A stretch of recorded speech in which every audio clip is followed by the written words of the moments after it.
Title: India under British rule, from trade to independence.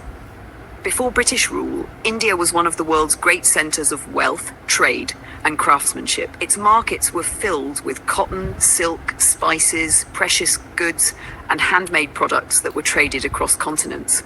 Then, in the early 1600s, the English East India Company arrived in India. At first, they came as merchants. They asked Indian rulers for permission to establish trading posts and factories. But over time, trade turned into power. The company built forts, raised armies, interfered in local politics, and began expanding its influence across India. Then came the Battle of Plassey in 1757. The British East India Company defeated the forces of Bengal, and this victory became a major turning point.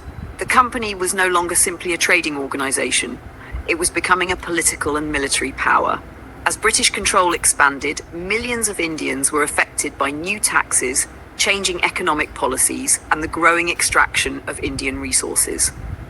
Traditional industries and local artisans faced increasing pressure, while raw materials were shipped to Britain and manufactured goods were brought back to Indian markets.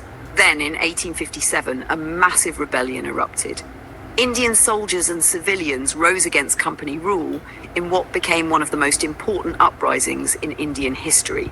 The rebellion was eventually suppressed. But it changed everything. In 1858, the British government ended the rule of the East India Company and took direct control of India. This marked the beginning of the British Raj.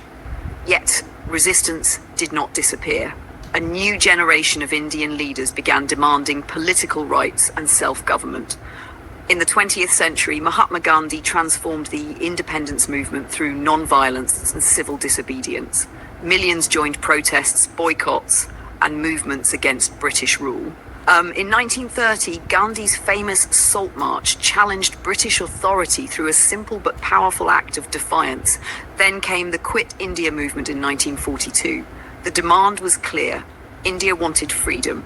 World War II weakened Britain while the Indian independence movement continued to grow. Finally, after nearly 2 centuries of British dominance, the moment arrived. On August 15, 1947, India